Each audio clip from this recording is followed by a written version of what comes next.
नमस्कार. शिवार माझा संघर्ष योद्धा मनोजदादा जरांगे पाटील यांची पत्रकार परिषद.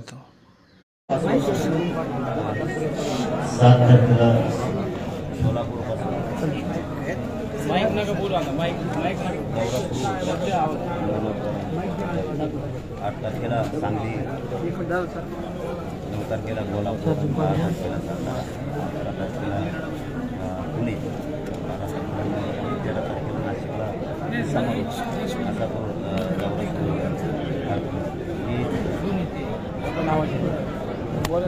ही दौऱ्याची सुरुवात सोलापूरपासून समाजाने तयार केली. समाजाने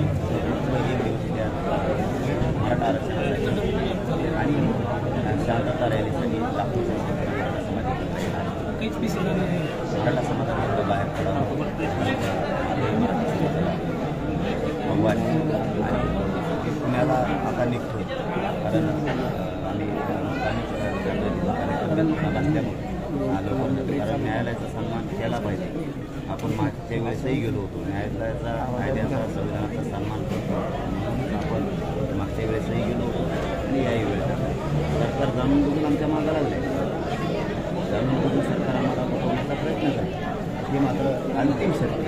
परंतु न्यायालयाचा सन्मान केला पाहिजे म्हणून आम्ही त्यासाठी न्यायालयाला जातो आहे आणि न्यायालयाच्या समोर आम्ही उद्या जाणार आणि आमच्या वकील वर्गाविषयी पुणे जिल्ह्यातल्या की आपण यावं, आपण या आणि त्यांच्या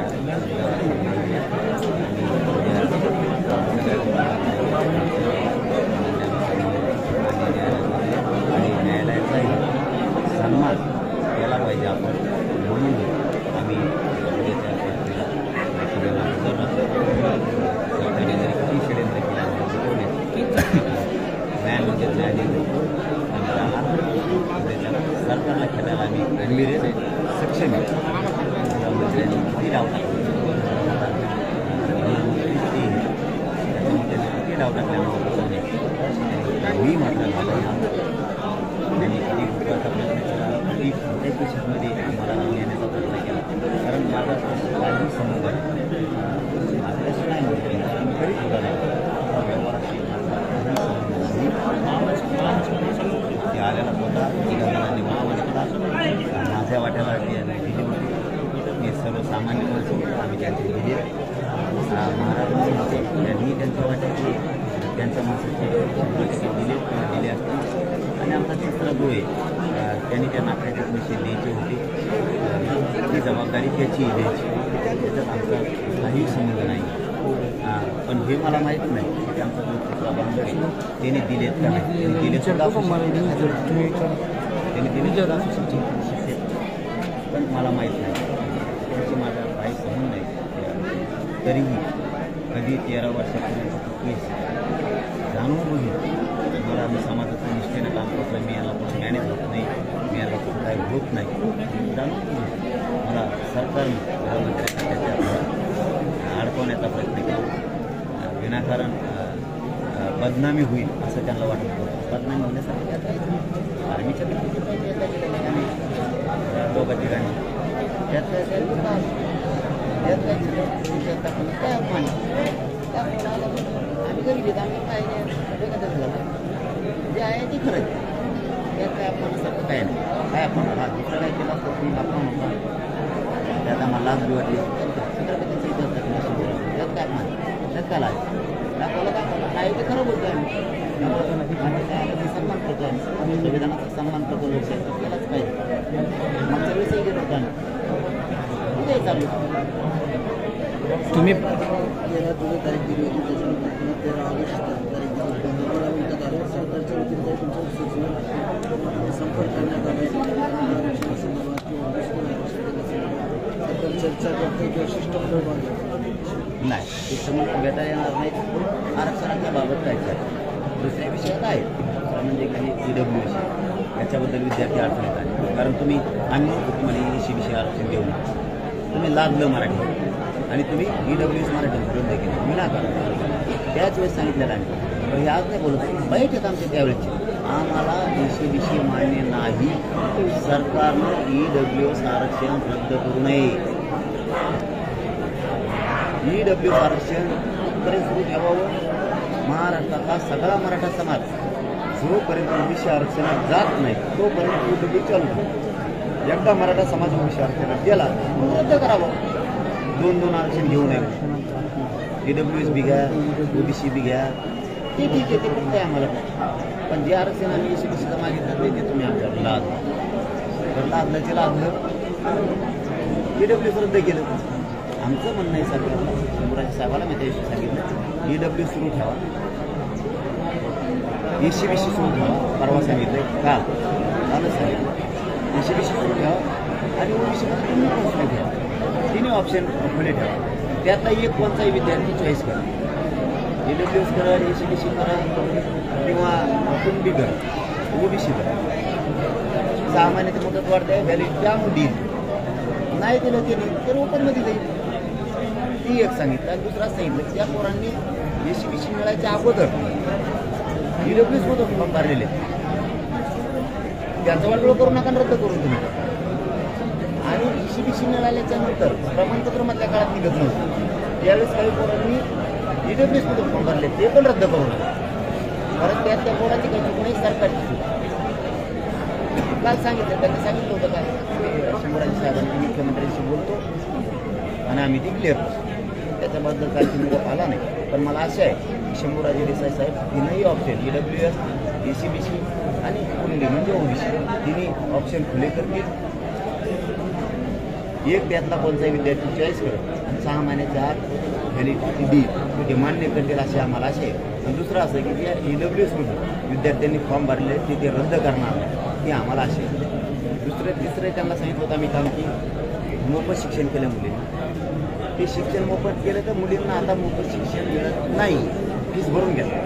एकतर अंमलबजावणी करा, अटी शर्तीनं सुद्धा सगळ्या जाती धर्माच्या मुलींना मोफत शिक्षण. 8 शर्त काहीच नाही. हे करतील आम्हाला असे आहे.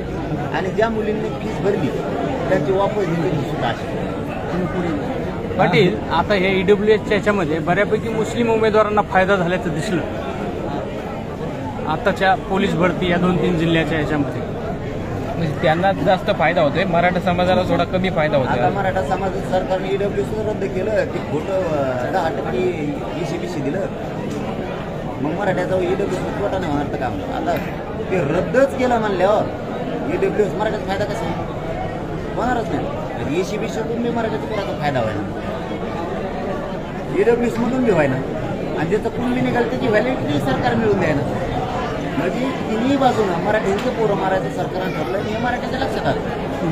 सरकारला वाटत असेल हे मराठ्याला कळत नाही. पण इतका रोष वाढलाय मराठ्याच्या सरकारवर आता हे केल्यामुळे त्यांनी लवकर सुधारणा करावा. EWS सुद्धा द्यावा, ECBCचा ऑप्शन खुला करावा आणि कुणबींचा तिने एक कोणताही नसता सरकारला विद्यार्थी आणि मराठा समाज याच्या निवडणूक सुधारणा सुखानं जगून नाही जाणार. पाटील, तुम्ही वाटलं तुम्ही कसं करू शकता? तुम्हाला कोणी सांगितलं EWS रद्द करायचं? आम्ही ECBC मागितलं तुम्हाला दिलं. EWS कोण रद्द केलं? दिलं तर द्या. नाटक दिलं ना ठीक आहे. EWS रद्द कशामुळे केलं ते बी ठेवा ना. दादा, हे जे आंदोलन आहे तुमचं मागच्या मागण्यामुळे मराठा समाजाला आरक्षण मागितल्यामुळं ECBC मधून मराठा तरुणांचा यात नुकसान होते म्हणून असं सुद्धा पसरवलं जातं. हे सरकारचं षडयंत्र दरेकर त्याचं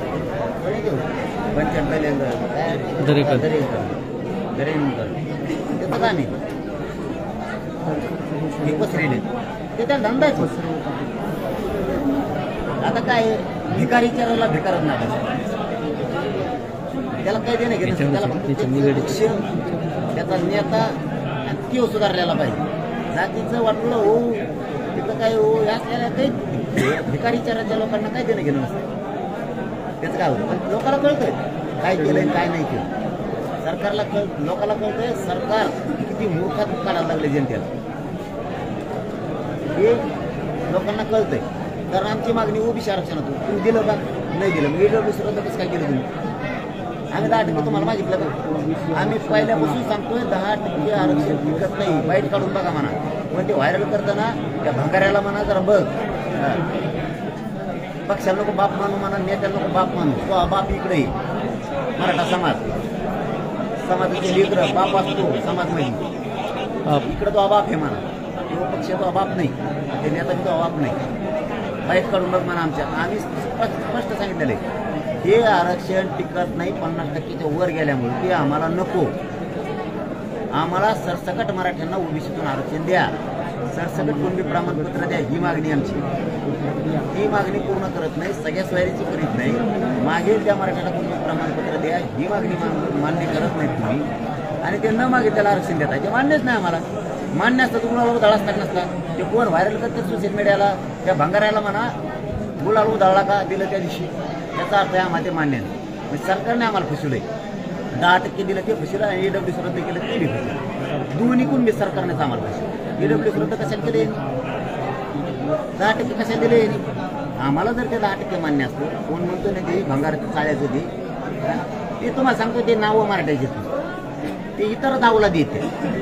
मराठ्याच्या विरोधात जाणारे छगन भुजबळ उभा केले तेच नेत्यात फक्त, पण नाव मराठ्याचे तिथं सोशल मीडियावर आम्ही चेक करतोय ते हे कोणी मराठ्याचे लिहितच नाही. कारण मराठ्याला सर्व माहिती आहे 10% दिलं त्या दिवशी मराठी तुला नाही बघा, याचा अर्थ मराठ्यांचे मान्य नाही. एक भाग म्हणून आम्ही सांगत होतो ईडब्ल्यूसी रद्द करू नका, आम्हाला ते मान्य नाही. सरकारनं खोटं 10% दिलं आणि ईडब्ल्यूसी त्यांनी रद्द केलं.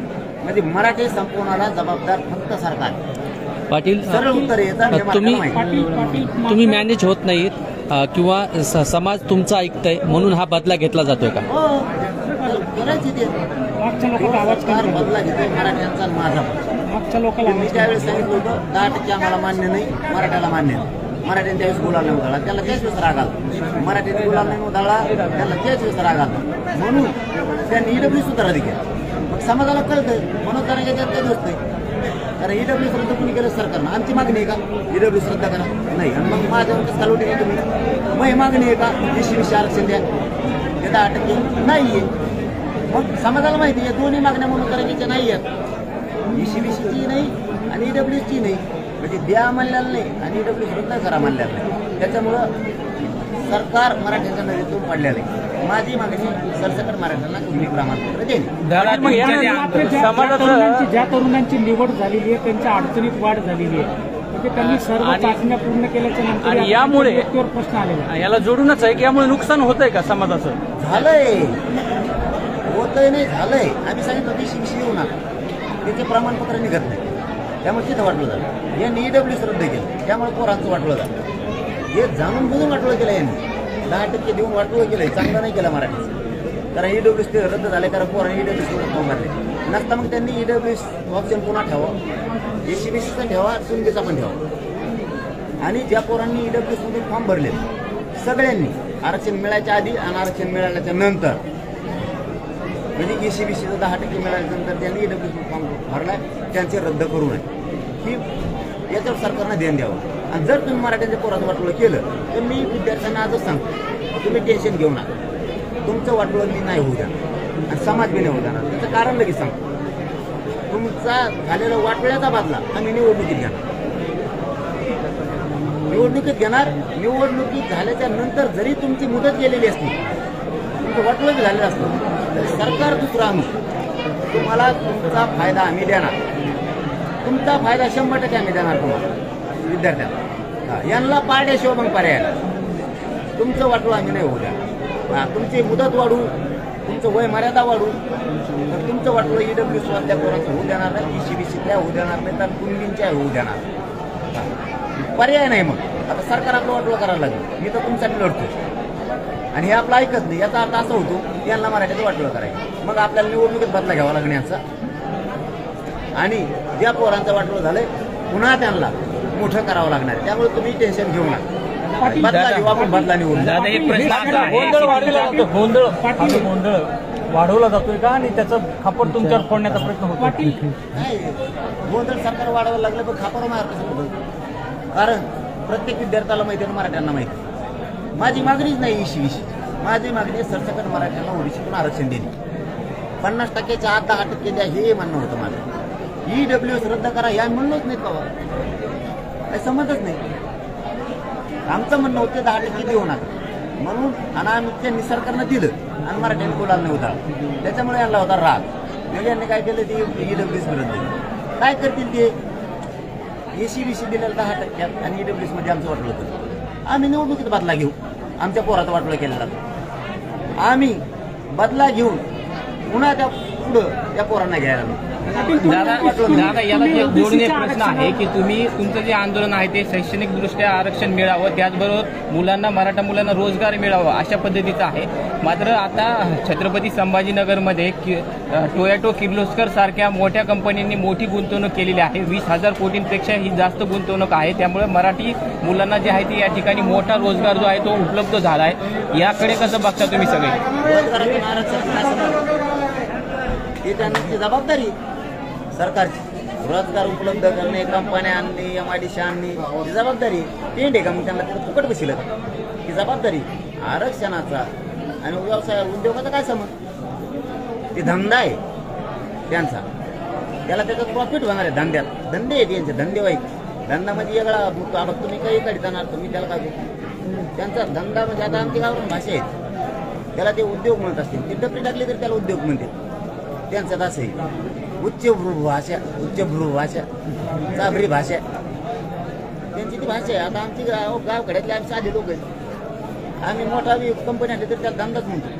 आमच्या आता आम्ही शेतकऱ्याचे पोरं आहेत. ते धंदे आहेत त्यांची, धंद्यावाले धंदाच करणार. मग त्यातून त्याला काम करायला लोक लागणार तिथं, ती ते करणारच. त्याचा आरक्षणात काय संबंध आहे? आरक्षण आम्ही घेणार.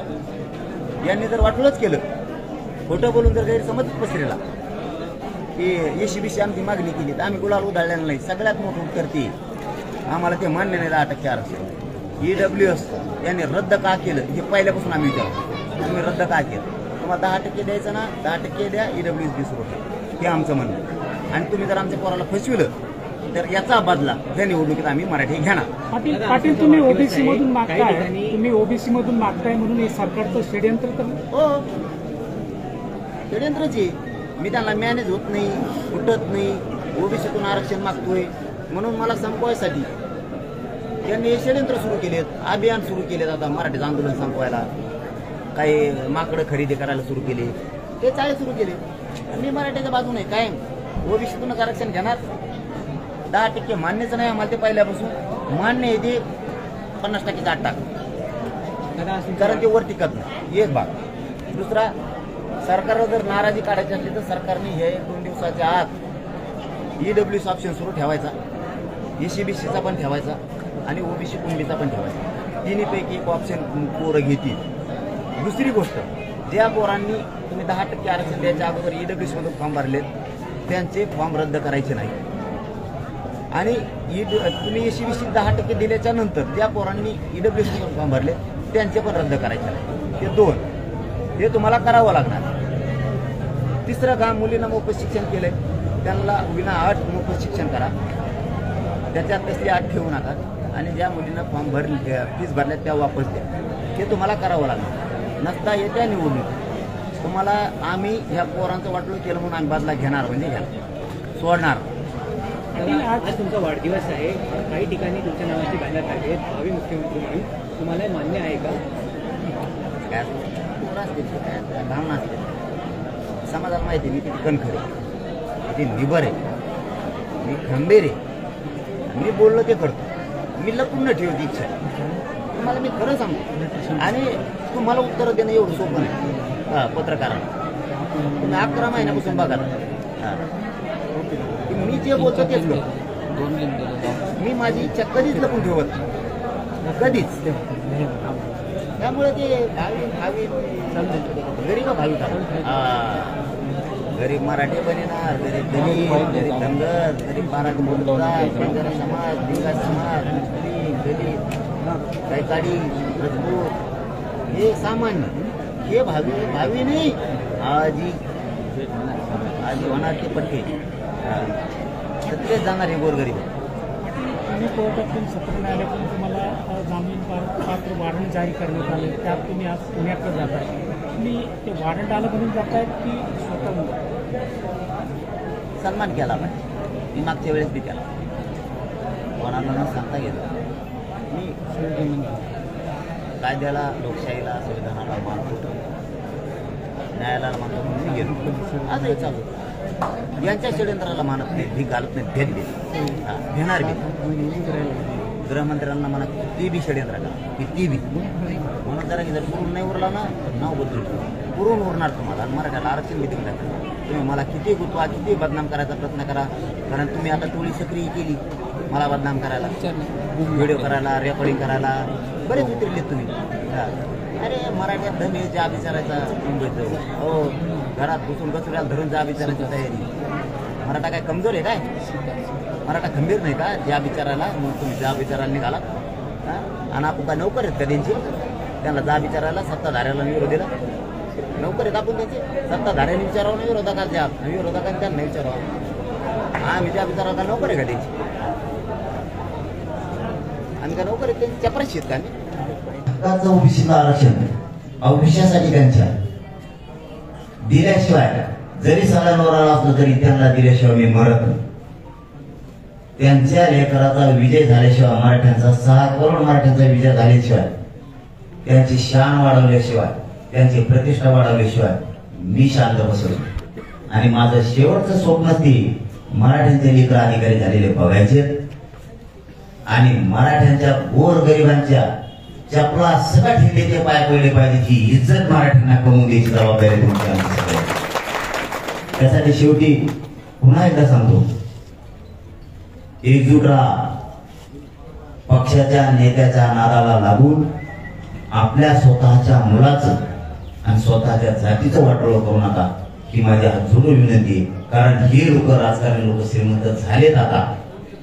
ही वेगळे वेगळे खोटे मेसेज सोडणार, खोटे व्हिडिओ सोडणार, खोट्या माहित्या गावात सोडणार, हे 100% करणार. हे मोठे तुम्हीच केले, त्याच्यामुळे यांचा विश्वास ठेवू नका. की तुमचे पोरं मोठे होऊ नये, तुमची जात मोठी नाही व्हावा म्हणून खोटं सांगतोय तुम्हाला. हे घराघरातल्या सगळ्या पक्षातल्या मराठ्यांनी समजून घ्या. लेकर तुमचे मोठे करायचे, मग तुमच्या नेत्याला तुम्हीच प्रश्न विचारा. आम्ही नाही जात म्हणा आंदोलनात दिवरात आरक्षण तो म्हणला, रॅलीला जाऊ नका, मराठा आरक्षणाच्या कार्यक्रमात जाऊ नका, मराठ्यांच्या सभेत जाऊ नका, त्याला म्हणायचं नाही जात. आता आरक्षण देऊ इच्छितो ना तो फक्त काय म्हणतो एवढा ऐका, काही बोलू नका. तो तुमच्या पोरा कोण आहे का नाही याचं उत्तर मराठ्यांजवळ. फक्त मराठ्याने त्याला आतापर्यंत विचारलं नाही. मराठ्याचा नेता जर आला आणि तो जर म्हणला कुठं कार्यक्रमात जाऊ नका, मराठ्याच्या रॅलीला जाऊ नका, सभेत जाऊ नका, त्याला म्हणा मी जात नाही. मतदान घेतो मी म्हणतो त्यालाच करतो, पण आरक्षण आत्ता घेतो का? मग ते विरोधी पक्षाचा असो नाही तर सत्ताधाऱ्याचा असो, कोणता आमदार मंत्री असू द्या, त्याला एवढा प्रश्न विचारायचा. आमचं ओबीसी आरक्षण आहे, कुणबी आणि मराठा एक आहे. कुणब्यांचा व्यवसाय शेती, आमचा व्यवसाय शेती, आणि व्यवसायावर आधारित म्हणजे शेतीवर आधारित आरक्षण दिले, एवढं त्याला प्रश्न विचारा. जर व्यवसायावर आधारित दिले तर कुणब्यांचा व्यवसाय शेती, आमचा शेती, माळ्याचा व्यवसाय शेती म्हणून माळ्याला दिले, तर मग आम्हाला का दिलं नाही? आमचा जर व्यवसाय शेती तर आम्हाला कोणती प्रमाणपत्र आत्ता दी, आम्ही तू म्हणशील ते ऐकतो. बघा तुम्हाला त्याचं उत्तर काय? त्याचं उत्तर एकच येणार की मग तुम्हाला दिल्यावर ओबीसी नाराज होते, मग मारे तू आमचे पोरं ते नाराज होते तर. आणि दुसरं उत्तर येणार निवडणूक झाल्यावर देऊ, मग निवडणूक झाल्यावर हे 5 वर्ष आपल्याला भेटतच नाही. दोनच उत्तर येणार आहे, निवडणूक झाल्यावर देऊ मला त्याचं हॉटेल ठेवून दे, मिळतच नाही, देतच नाही याचा अर्थ असा आहे. आणि त्यांचं मतदान फक्त म्हणल्यावर ओबीसीचं, मग तर आपल्याला मिळतच नाही असं समजायचं. आपले उत्तर आपल्या जवळ आहे, फक्त त्यांना विचार. ते आपल्या लेकराकडून कवाच बोलणार. मग तो पक्ष देण्याचा काय कामाचा? आपलं लेकर आपल्याला आपल्या आई बापाला जगिणारे म्हातारपणाला, नेता पक्षाने जगिणार आपल्या आई बापाला म्हातारपणाला, आपल्या जातीला आपले लेकर सांभाळणारे. तो पक्ष किंवा तो पक्षाचा नेता नाही सांभाळणार आपल्या आई बापाला, आपल्या जातीला सुद्धा. हे मराठ्यांनी खोल घरात जाऊन जरा समजून घ्या. आपली जात आपल्याला सांभाळायची, आपले आई बाप आपल्याला सांभाळायचे, आपले सासू सासरे आपल्याला सांभाळायचे, आपले भाऊ आपले नातू आपल्याला सांभाळायचे. नेता एक बी दिवस धोका द्यायला येणार नाही आपल्या लेकराला. एक बी दिवस आपल्या आजोबाला हाताला धरते दवाखान्यात नाही येणार, आपल्याच पोराला न्यावं लागणार आहे. आणि आपलं पोर जर पैशावर झालं तर ते दवाखान्याच्या अडचण आल्या आजोबाच्या घरी सोडणार आहे. कसल्या अडचण आला तरी सोडणार, त्याला पैशावर बांधवा. स्वतःच्या जातीला स्वतःच्या पोराला पैशावर बांधवा. नसता मग नेत्याच्या दारात जावं लागतं आपल्याला. देतो का 1500 रुपये, देतो का 1600 रुपये. आणि 1500च्या 1600 3000च्या या स्कीम तेवढी एक बॅग घेतो आमचा मराठा सरकीची. आणि ती जर नाही उगली तर दुसरी परत 2-2.5 आणतो. तुम्हाला नादी लागली का? हे बघा, जात आणि जातीच्या पोरं मोठे काय ही तर मी तुम्हाला सांगतो. मला त्यांना महाविकास आघाडीचं देणं घे नाही आणि त्या महायुतीच आहे. मी दोन्हीला मोजित नाही त्यांना. ही जात मोठी करा, जातीचे लेकर पैशावाले बनवा. तुम्हाला कोणापुढे हक्कासाठी गरज नाही. तुमचे लेकर अधिकारी बनवा, तुमचे लेकर उद्योगी बनवा. तुमचं एक पोरग जर नोकरदार बनलं, दुसरं जर नाही बनलं तर जे लेकर तुमचा अधिकारी बनले नोकरदार, ते तुमच्या नोकरी न लागलेल्या पोराला व्यवसाय टाकून दे, ती पण व्यावसायिक बनत. आपण आपले पोरं मोठं करायसाठी लढायची. नाही तर पिढ्यांना पार बापाने हमाली केली का पोराने हमाली करायची. बापाने रिक्षा चाललेला की पोराने रिक्षा चालायचा. बापाने ट्रॅक्टर आणलं की पोराने ट्रॅक्टर आणायचं. बाप ट्रकचा ड्रायव्हर असला की पोरग ट्रकचा ड्रायव्हर. बाप इष्टेचा ड्रायव्हर असला की पोरग इष्टेचा ड्रायव्हर. बाप कंडक्टर असला की पोरग कंडक्टर. बाप शेतकरी असला की पोरग शेतकरी. बापाने टपरी चाललेली असली की पोराने टपरी चालायची. बापाने हॉटेल चाललेलं की त्याने हॉटेलच चालवायचे. बापाने आपल्या जर कापड कष्ट केले, शेतात मजुरी केली तर पोराने बी मजुरीच करायची. हे आपल्याला आता बंद करायचं. बाप आयुष्यभर शहरात भाड्याच्या खोलीत राहिला, पोरांनी भाड्याच्याच खोलीत राहायचं. कधीतरी आपलं ते शहरात घर असावं यासाठी आपल्याला नोकरदार बनायचंय, व्यावसायिक बनायचं. मोठे विचार आता मराठीने ठेवा. आपल्याला बदल करायचा. माथाडी कामगाराचं पोरग माथाडी कामगारात नाही राहायला पाहिजे. गिरणी कामगाराचं पोरग गिरणी कामगारात नाही राहायला पाहिजे. शिक्षकाचं पोरग शिक्षक होतच नाही, नोकरीला लागल्यामुळे बेस्ती होते. डॉक्टरांचं पोरग डॉक्टर होतच नाही, कारण ते बेस्ती म्हणते. पोलिसाचं पोरग पोलीस होतच नाही, कारण त्याला आरक्षणच नाही, त्यामुळे ते पोलीस होत नाही. महसूल मध्ये असणारे आपले अधिकारी महसूल डबल बनतच नाही, कारण आरक्षणच नाही. त्याच्यावर दुसरा देतो बोगस प्रमाणपत्र घेतल्याला डबल दे आम्हाला 40 मिळवून हिंडत गाडी आणि बोगस प्रमाणपत्र त्याच्या गाडीत तिकीट ठेवलेलं. हेच बसणार. आमच्या लोकांना स्वप्न बघायचं. आमच्या बापाने हमाली केली, त्यांनी स्वप्न नाही बघायचं. आता नाही.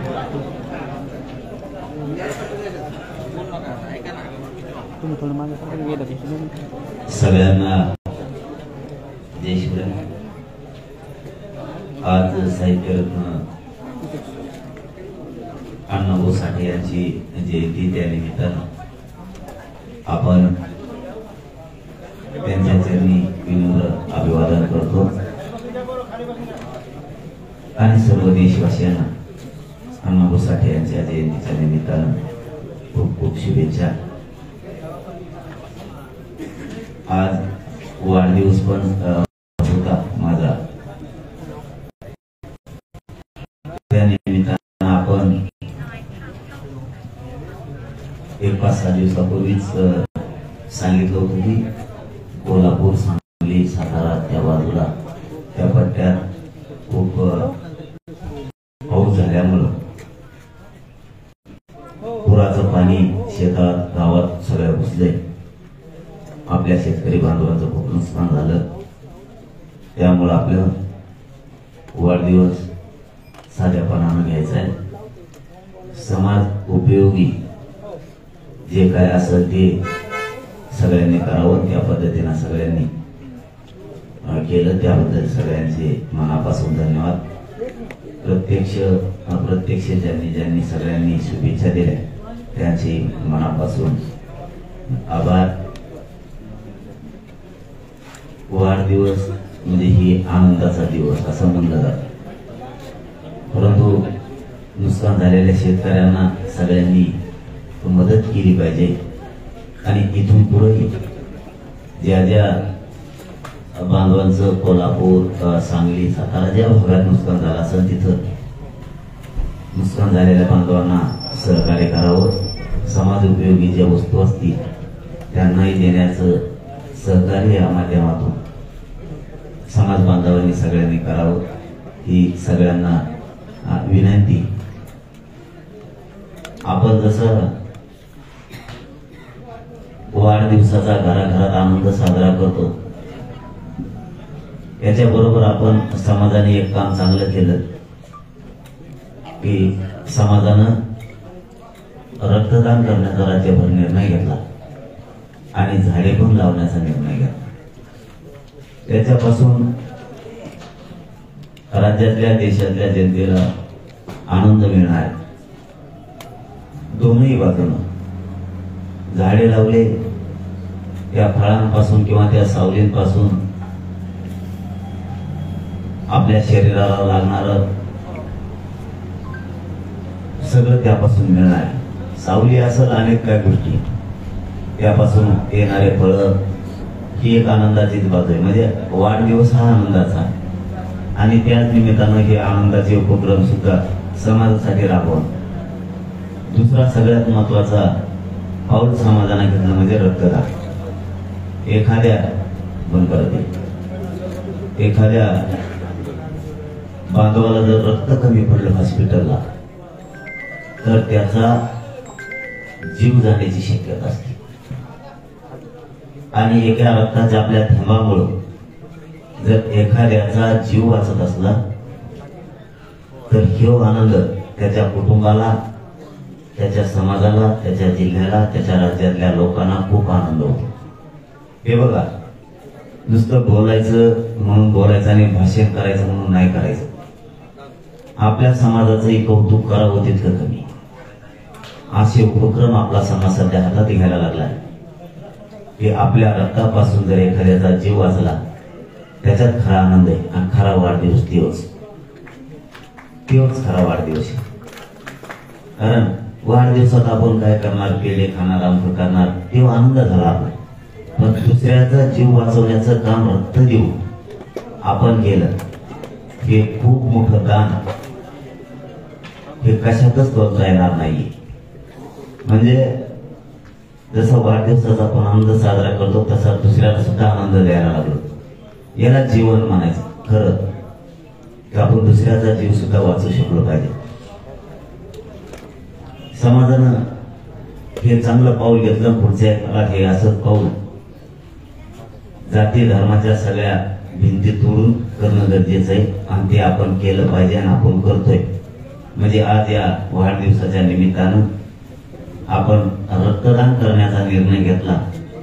म्हणजे आपण जसा आनंद व्यक्त करतो तसा दुसऱ्या जीवाला सुद्धा आनंद मिळाला पाहिजे, ते जगलं पाहिजे, हा उपक्रम घेतला.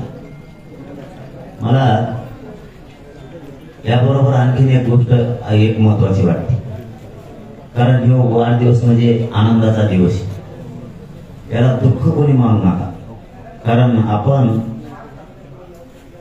एखादा निर्णय घेत असताना तो आनंदाच्या दिवशीच घेतला पाहिजे असं मला रात्रीपासून वाटायला लागलं. आपण एक आज आपल्या बुद्धीप्रमाणे, माझ्या बुद्धीप्रमाणे जेवढं मला कळतं तेवढ्याच मी बुद्धीचा वापर करतो. मी जे पुढे काय बोलणार आहे त्याच्यात मागं पुढे होऊ शकतं, मला माहिती नाही त्यातली. पण जितका रात्रीपासून मी बघतोय की रक्त देण्यासाठी, रक्तदान करण्यासाठी समाजाचे पोरं तुटून पडले. म्हणजे त्यांना स्वतःचं रक्त द्यायचंय पण ते कोणाला तरी वाचवायचंय. हे रक्त कोणाचं तरी जर नाही मिळालं तर एखाद्याचा जीव जातो. त्यामुळं रक्त द्यायचं, कोणाचा तरी जीव आपल्या रक्तापासून वाचला पाहिजे, ही भावना मला रात्रीपासून खूप चांगली वाटली. म्हणजे आपल्या वाढदिवसाच्या निमित्तानं किमान आपण कोणाला तरी आपले बांधव रक्त देणार आहे तर कोणाला तरी जीवात. याबरोबर रात्रीपासून मला एक आणखी गोष्ट माझ्या मनात सलती ती मी आज सांगणार आहे. कारण आज आनंदाचा दिवस आहे. पण मी सांगणार आहे ते माझ्या मतानं सुद्धा किंवा सुद्धा आनंद येते. एखाद्याच तुम्हाला ते वाईटही वाटू शकतं, मला माहिती नाही तुम्हाला काय वाटतंय, पण मला वाटतंय की त्यात आनंद आहे. समजा आपल्याला जर एखाद्या रक्त कमी पडलं, वेळेवर रक्त मिळत नाही, आता देऊन ठेवल्यामुळं कधी काही कोणाला काम आलं नाही. पण एखादा जर पार्ट गेला तर पार्ट मिळत नाही, आणि जर मिळाला तर ते खूप खुशी होत. मिळाला तर उदाहरणार्थ ग्राह्य धरा तुम्ही, एखाद्याचा गुडघा मोडला, त्याला वाटी नाही भेटली, तो कायमचा अधू होणार. एखाद्याचा हाताचा अवयव नाही भेटला, किंवा एखाद्याला छातीचा नाही भेटला, एखाद्याला डोक्याचा नाही भेटला, म्हणजे माणूस तर प्रत्येक जण मरणार आहे, हे अंतिम सत्य. मेल्याच्या नंतर त्या देहाला जाळून टाकण्यापेक्षा किंवा त्या देहाला पुरण्यापेक्षा ते वायाला जाणार आहे. बघा, मेल्यावर तर तुम्ही मेलातच, मेल्यावर तर पुन्हा तुम्ही जिवंत नाही होणार, तुम्ही मेलातच. पण जाताना ज्या माणसाला जी वस्तू लागते ती मिळणार नाही, कारण तुम्ही ती जाळून टाकली, तुम्ही ती जाळून टाकली किंवा पुरून टाकली. तुम्ही कोणाच्याच कामाला हे शरीर नाही येऊ दे, कोणाच्याच कामाला. तुम्ही जिवंत असताना देऊ शकला, रक्त देऊ शकला, हे देऊ शकला, पण एखाद्याला कुणाला किडण्या भेटत नाहीत, कुणाला काय काय असं ते भेटत नाही. जे वस्तू लागतात शरीराला त्या वर देशातून जाण्याची वेळ आली तरी लोकांचे पण जीव वाचवते. मग आपण आपले जीवन मेल्याच्या नंतर जाळून टाकण्यापेक्षा मला तर असं आज वाटतंय, आनंदाचा दिवस वाढदिवसाचा, आपल्या शरीरापासून जर एखाद्याला आनंद मिळणार असला तर मेल्याच्या नंतर आपला सगळा देहदान आपण समाजासाठी करावा. आणि ती निर्णय मात्र तुम्ही आज घ्यायचा ठरवला की आपलं पूर्ण देहदान, आपण पूर्ण आयुष्य समाजासाठी दिलेलं आहे. म्हणून जरा गेलं आपलं शरीर सुद्धा जाळण्याच्या कामाला नाही द्यायचं, पुरायच्या कामाला नाही द्यायचं. मेल्याच्या नंतर या शरीराचा पार्ट ना पार्ट समाजाच्याच कामाला आला पाहिजे. फक्त हात आणि पायच माझ्या कुटुंबाला, म्हणजे तळ हात आणि तळ पायच फक्त कुटुंबाला द्यावे.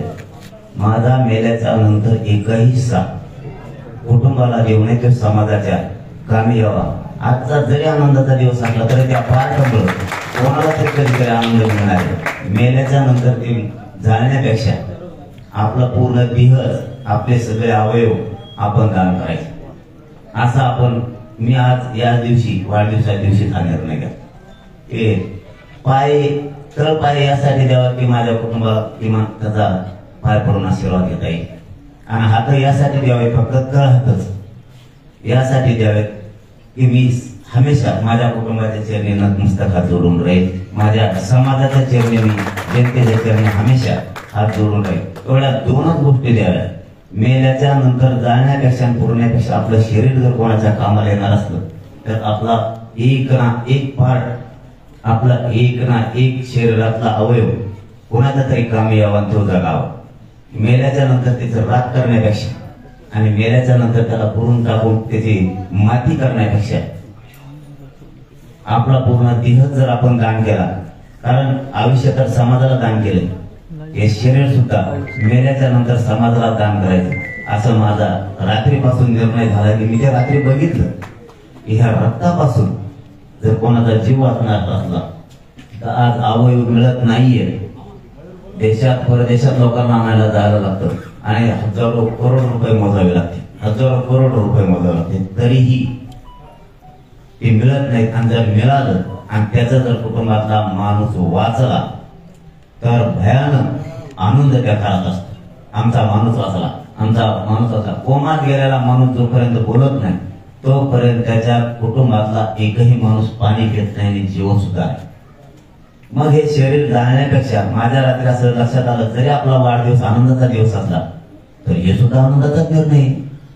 कोणाच्या तरी कामाला अवयव येईल माझ्या शरीराचा. मरून जाण्यापेक्षा मला दोनच गोष्टी फक्त त्यातल्या पाहिजे.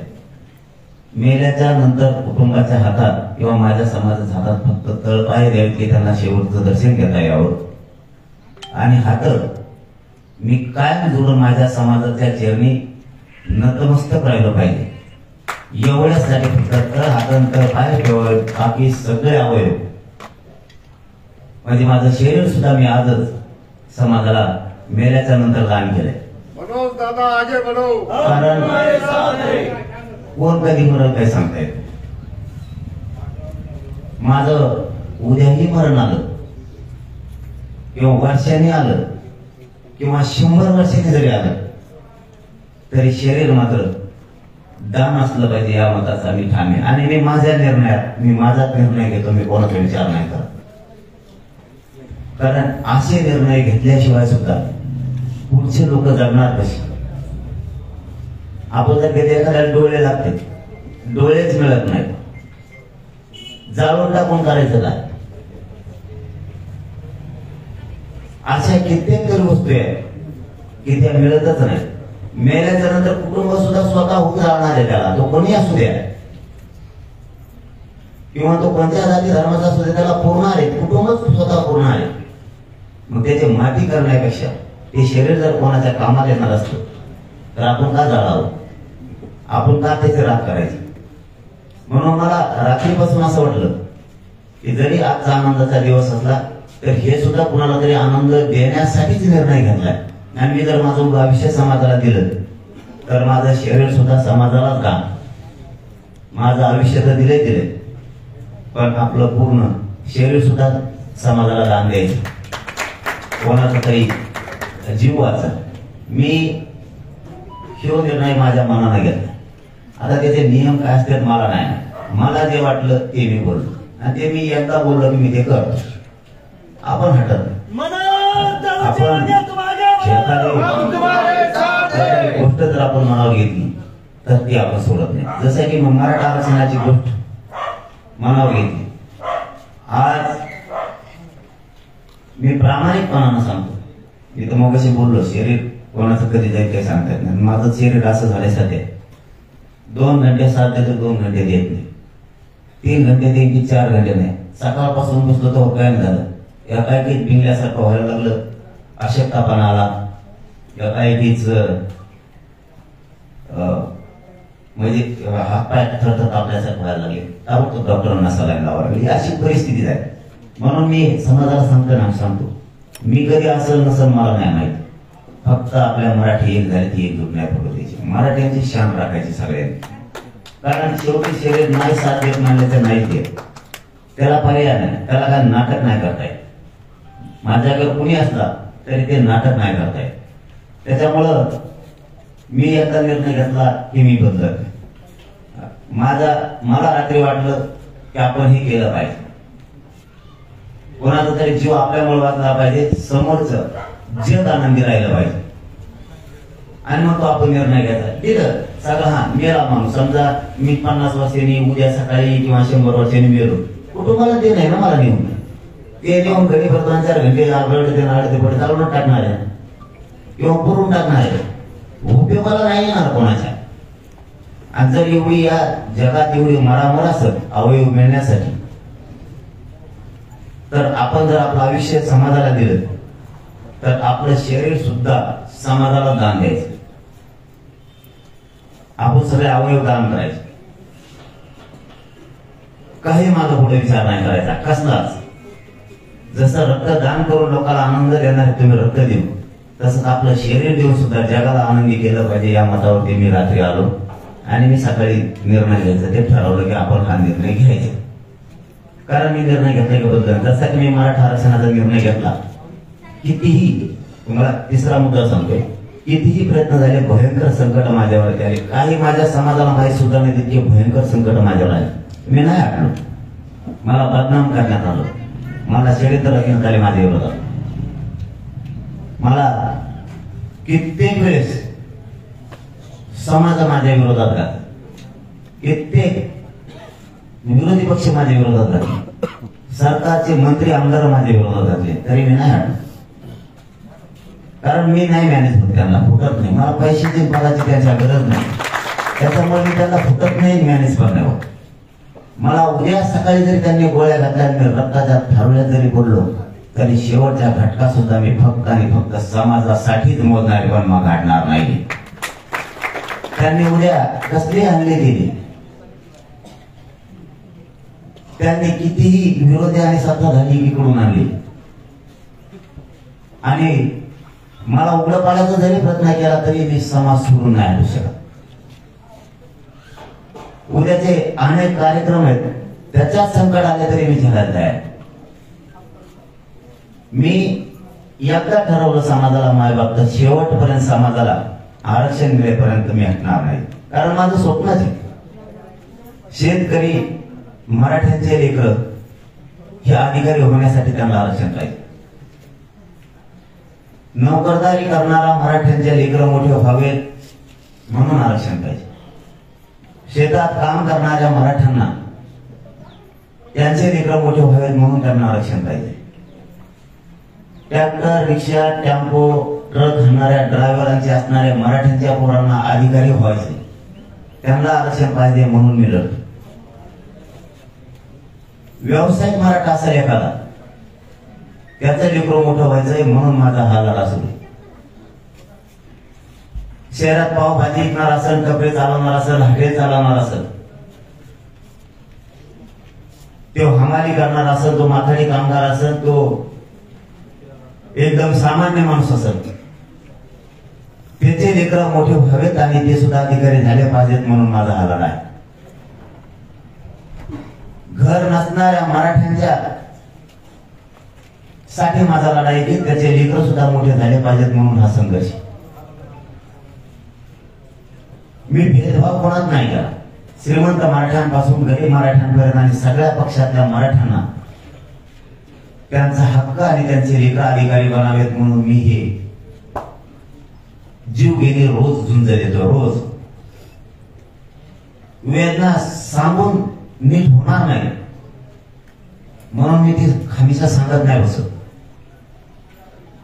आता त्या वेदनेला सांगून तिच्यावर काही परिणाम होणार नाही. मी ठरवून घेतलंय आता म्हणून जरा की तुला भोगावं लागणार आहे वेदना. तू जर आता ठरवलंय की त्याला गोर गरीब मराठा, काम करणारा, कष्ट करणारा, ऊस तोडणारा, श्रीमंत मराठा, शेतकरी मराठा, व्यावसायिक मराठा, नोकरदार मराठ्यांना तुला मोठं करायचंय, तुला प्रचंड वेदना होणार आहे, तुला ते भोगावं लागणार आहे. आणि मी आता ते ठरवून घेतोय. सरकारनं जरी वेदना दिल्या, विरोधी पक्षाने दिल्या किंवा आरक्षणाला विरोध करणाऱ्या कोणत्या जातींना दिल्या तरी वेदना मात्र सहन करायच्या, पण विजय मात्र मराठ्यांना मिळून द्यायचा, त्याशिवाय तो हटायचं नाही. हे मी मला ठरवून घेतलं. म्हणजे मी तुम्हाला मोगाशी सांगितलं, माझ्यावरती जीव घेण्या हल्ले करण्याचा जरी सरकारने किंवा कोणी प्रयत्न केला तरी मी हटत नाही. या एखादा भयानक हल्ला करून मी शेवटच्या घटका रक्ताच्या ठावळ्यात पडून जरी मोजत असलो तरी मी कधीच स्वाभिमान माझ्या समाजाचा गहाण ठेवून मागे सरकारणार नाही. मी तो समाजाचा स्वाभिमान कधीच गहाण ठेवणार आणि तो स्वाभिमान गहाण ठेवून मला जगायचं पण नाही. मला माझ्या समाजाची शान वाढवायची, मला माझ्या समाजाची शक्ती वाढवायची, हे मी पक्क ठरवले. मी छत्रपतीच्या विचारांचा कट्टर मावळा. मी मोडन पण वाकणार नाही, पण मराठ्यांना मोठं केल्याशिवाय सोडणार. मग कितीही संकट आले तरी मी हटणार नाही, हे मी ठरवून घेतलेलं. म्हणून मी बाहेर पडताना मरायचा विचार करत नाही आणि आत येतानाही मरण्याचा विचार नाही करत. मी कुठेही राहतो, कुठेही जातो, कुठेही खातो, काहीही करतो, कारण मरण ही भीतीच मला माहित नाही. मला भीती काय असते हे माहितच नाही. मला काही काही वेळेस आपलेच बांधव म्हणते की तुम्ही थोडं सांभाळून राहायला पाहिजे. तुम्हाला भीती थोडी सुद्धा कशी वाटत? माझ्या शरीरात भीती नावाची चीजच नाही. आणि मला जर भीती वाटते तर मी क्षत्रिय मराठा असू शकत नाही. कारण मैदान गाजवणारे मराठी आतवट माघारी नाही सर. आणि किती आपल्या विरोधात टोळ्या उभा केल्या, त्यांनी आपल्याला बदनाम केलं म्हणून आपण मागे सरकायचं नाही, कारण मी चुकीचं काहीच करत नाही. मला माहिती आहे जे गोरगरीब स्वप्न बघतात की आमचं लेकरं मोठं झालं पाहिजे, या आरक्षणातून मोठं होणार आहे, त्या गोरगरिबांसाठी मी लढतो. माझ्या अवतीभोवती काही स्वार्थ घेऊन येते त्याच्यासाठी नाही लढत. त्याची इच्छा पुरी होईल नाही होईल मला नाही माहिती. तेव्हा नाराज होईल का, तेव्हा आपल्यापासून फुटून जाईल का हे मला माहित नाही. मी त्याला मुजिद मी शेवटचा माझ्या गरीब मराठ्यांच्या डोळ्यात पाणी कशाचं आहे आणि त्याला आशा कशाची लागली त्याच्यासाठी मी लढतोय. बघा, तो गरीब मराठा माझ्यापाशी नसल, मुंबई पुण्याच्या बाहेर काम करणारा खेड्यापाड्यातला जाऊन मराठा माझ्यापाशी नसत, तो त्याच्या कामात असत, पण त्याचा जीव माझ्यापाशी. तो रोज सकाळ संध्याकाळ टीव्ही बघतो की आज दिवसात काय झाले जरांगे पाटलाच. तो त्याचं काम सोडून येऊ शकत नसत, तो त्याची नोकरी सोडून माझ्यापर्यंत येऊ शकत नसत. सर्व क्षेत्रातला नोकरदार असेल, मग तो शिक्षक असेल, डॉक्टर असेल, तो पोलीस असेल, महसूल मधला असेल, तो कोणता अधिकारी असेल, तो माझ्यापर्यंत येऊ शकत नसेल, पण त्याच्या मनात पक्क आहे. किंवा एखादा व्यावसायिक असेल, एखादा उद्योगपती असेल, एखादा बिल्डर असेल, तो माझ्यापर्यंत येऊ शकत नसेल, पण त्याच्या मनात 100% मनोज जरांगे पाटील करतो हे खरंय. त्याचा मन त्याला बोलतोय. प्रत्येक पक्षातला नेता असेल, प्रत्येक पक्षातला मंत्री आमदार असेल, मनातली मनात ते जर खानदानी मराठ्यांच्या अवलादीचा किंवा रक्तात असं तर मनातली मनात म्हणतच असणार की तो करतोय तो योग्य आहे, तो जातीसाठी वाटतो. आणि कोणाला काही मिळावं माझ्या अवतीभोवतीचा म्हणून मी काम नाही करत.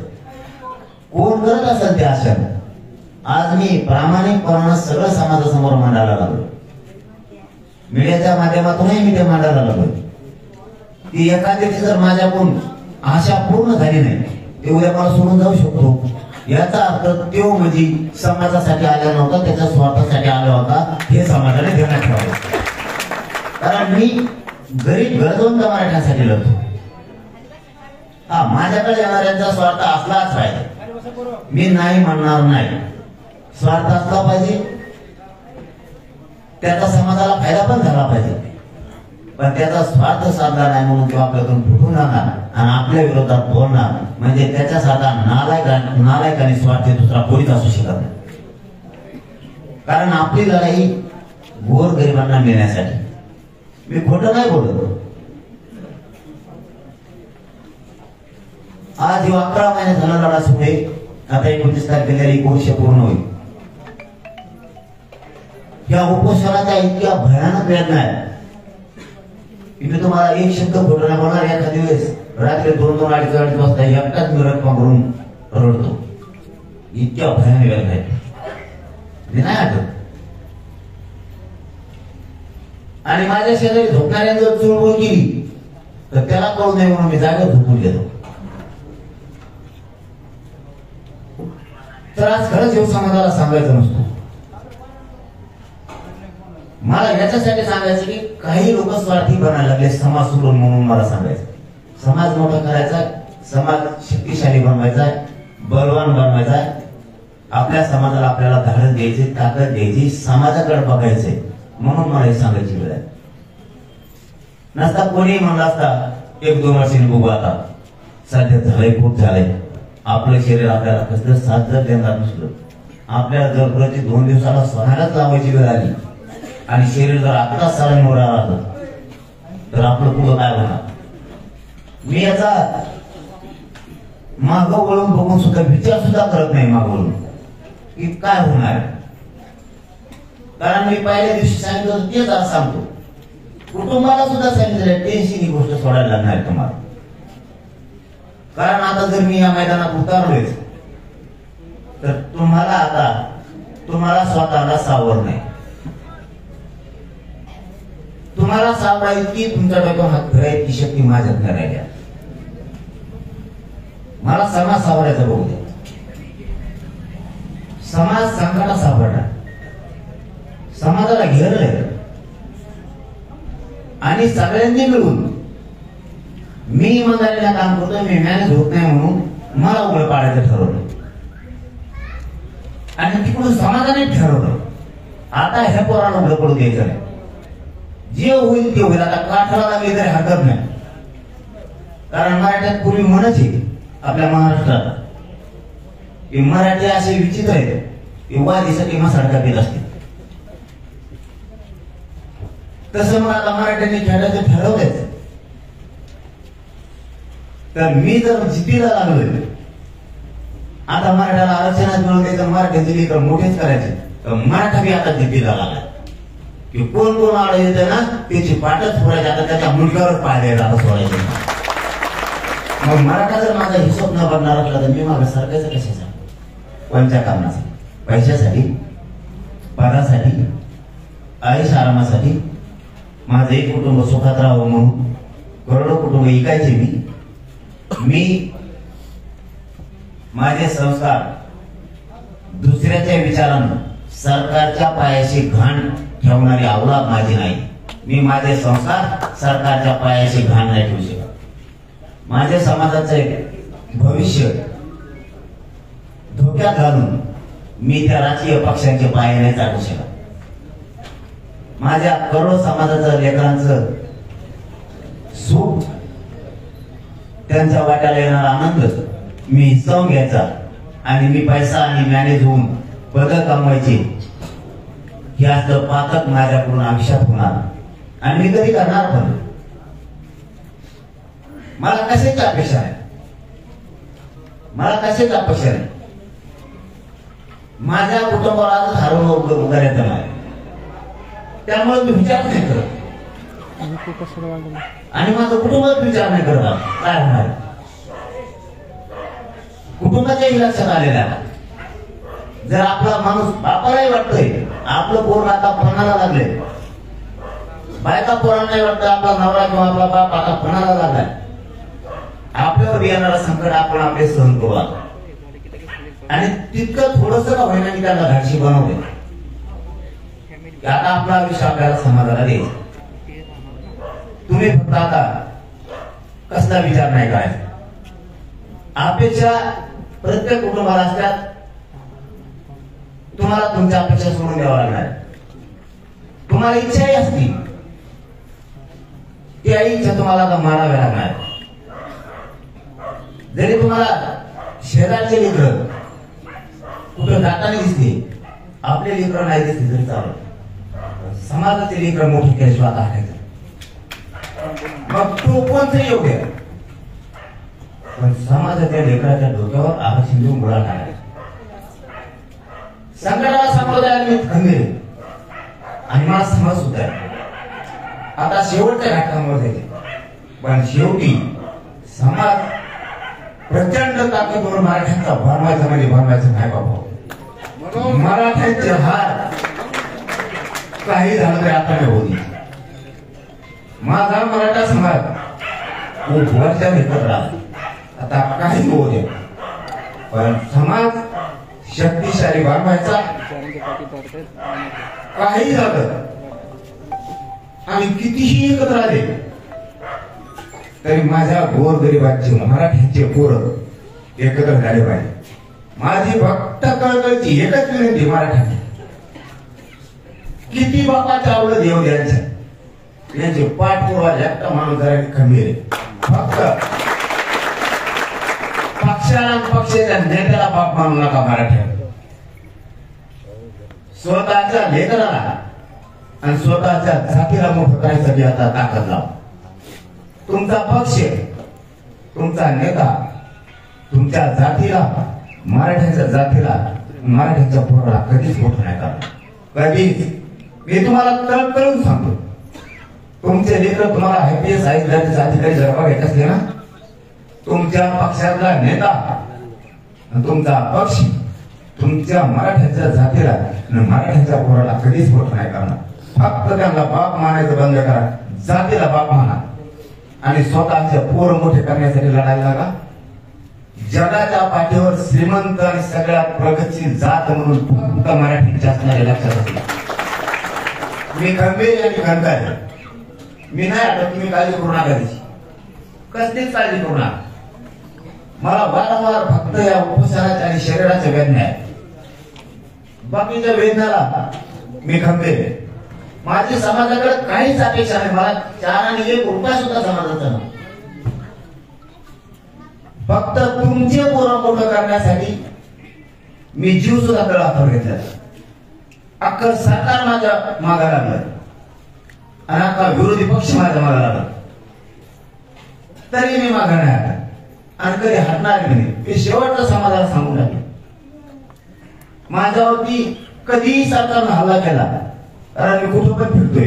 मी आजच पुण्याला चाललो. कुठेही जीव घेणं हल्ला करा आणि मी रक्ताच्या थाळीत जरी पडलो तरी मरताना माझ्या तोंडात शब्द असणारे फक्त मराठा आणि आरक्षणच.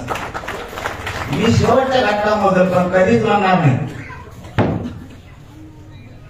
की मी आता मराठा समाजाला सोडून देतोय, कारण मला लय वेदना व्हायला लागल्यात. मी कधीच म्हणणार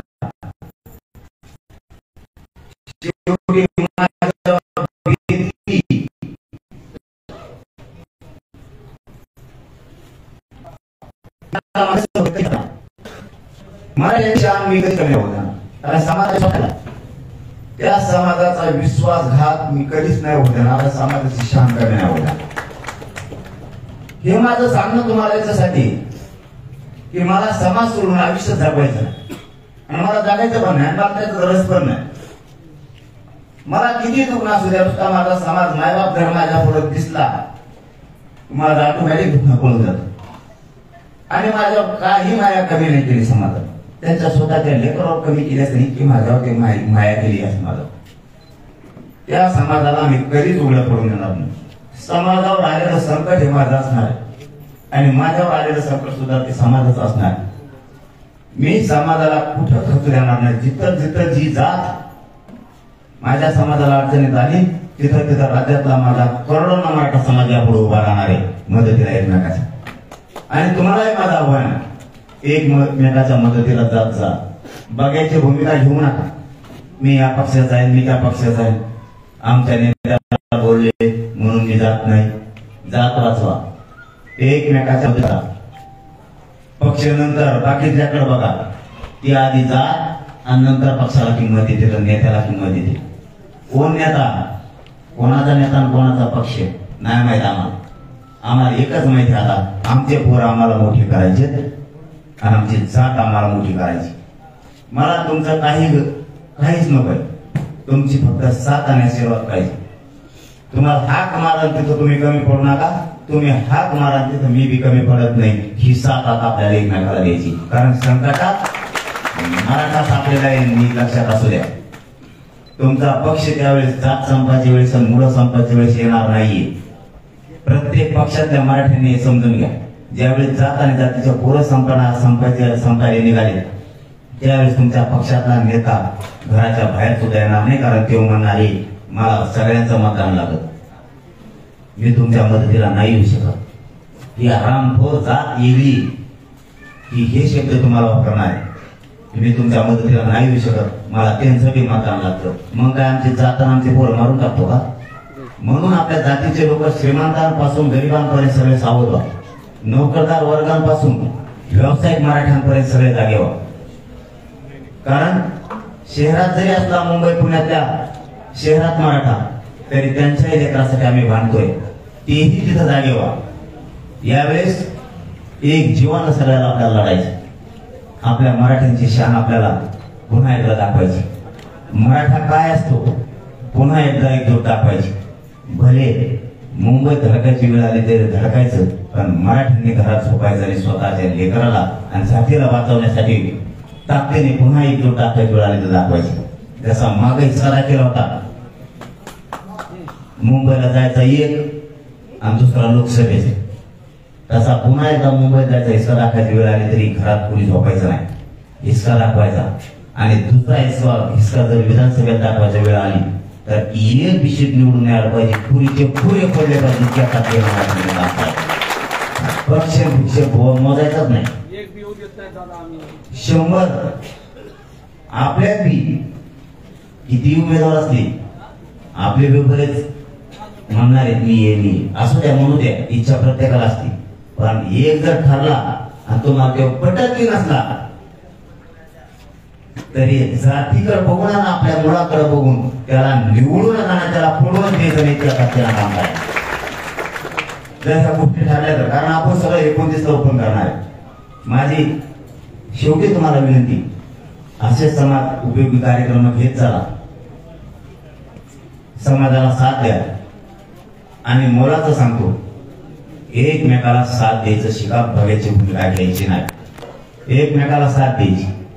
मला आणखी एक वाटतं, जसं तुम्ही आता रक्तदानाचं मोठं काम हातात घेतलं आणि झाडं लावायचं घेतलं, आणखीन एक तिसरं काम घ्यावं तुम्ही हातात, या 1-2 दिवसात लगेच सुरू करावं टप्प्याटप्प्यानं. महाराष्ट्रभरातल्या सगळ्या गावखेड्यातल्या सगळ्या मराठ्यांनी, शहरातल्या सुद्धा मराठ्यांनी गावागावात बैठका सुरू करावं. की जर आपलं कदाचित निवडणूक लढायचं ठरलं किंवा नाही ठरलं, दोन्हीपैकी कोणचंही हा किंवा नाही 29 उत्तर येईल. सगळ्यांनी ताकदीनं ठरलेल्या निर्णयाच्या पाठीशी राहायचं. या बैठका सुरू कराव्यात असं मला वाटतं. पाडायचे बोबा करायचे निर्णय होईल, पण बैठका सुरू करा. मराठ्यांच्या बैठका गावागावात राज्यभर सुरू करा. जसं जसं शक्य असेल तसं आपण आपल्या गावात घ्या, शेजारच्या गावात जाऊन घ्या. तालुका भर त्यांना शक्य देणे, तालुका भर घ्या, जिल्हा भर घ्या, गावोगावी अभियान सुरू करून टाका. पाडायचा निर्णय झाला तर ताकदीनं पाडायचं आणि निवडून आणायचा झाला तर ताकदीनं निवडून आणायचं. या भूमिका म्हणून एक मराठा जागृती म्हणून सुरू करा महाराष्ट्रावर.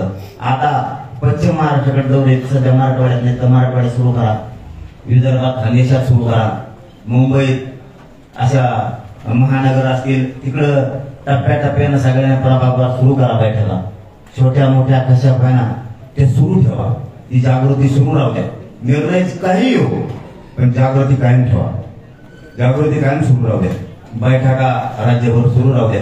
आता सोलापूरला 7 तारखेपासून सुरुवात आहे, ते 13ला नाशिकला आहे. मला अशी माहिती आहे तिकडची की हे जे 13 ते 7 ते 13 हे जे आपल्या मराठा आरक्षण शांतता जागृती ठरल्या, त्यांना मराठी एकही घरी राहणार नाही. जणू शेतातले नाही, शहरातले पण नाही, आणि व्यवसाय करणारे, नोकऱ्या करणारे सुद्धा 1 दिवसाच्या रजा देणार आहे. पुण्यातली अशी बातमी की रविवार हे त्यांना फिरायसाठी असतो, कुटुंब घेऊन बाहेर. त्यांनी सांगितलं फिरायला 2 वर्षांनी. आधी समाजाचे पोरण समाजाचं बघायचं, रविवारची सुट्टी आहे ना पूर्ण वेळ समाजासाठी द्यायचं. पुणे शहरातल्या मराठ्यांच्या या बैठकाचे निरोप आहेत. आणि इथून माझं सगळ्या मराठ्यांना सांगणे 7 तारीख ते 13 तारखेपर्यंत असणाऱ्या शहरातले, नाशिक असेल, पुणे असेल, सोलापूर, सांगली, सातारा, काय जेवढे असतील तेवढे, नगर असेल, माझं विशेष सांगणे, जर कोणाला बैठका घेताना विश्वासात घेतलं नसेल, उदाहरणार्थ पुणे हे, नाशिक हे किंवा घेतलं नसेल